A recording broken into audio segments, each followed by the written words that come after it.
How to reset forgotten password on OANDA? First of all, open the app on your device. On the home screen, tap on the sign in button. Then a browser will open.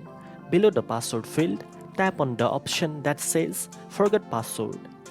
A new page will open asking you to enter your registered email address. Type in the email you used to create your OANDA account and then tap Submit.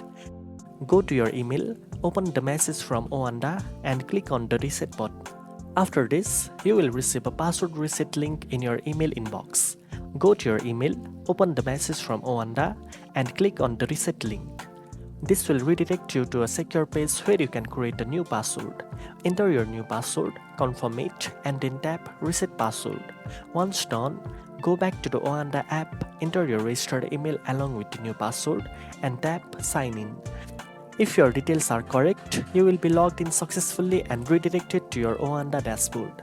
Now you know how to reset a forgotten password on the OANDA app. If you found this video helpful, don't forget to like, share and subscribe for more trading tips. Thanks for watching and I'll see you in the next one.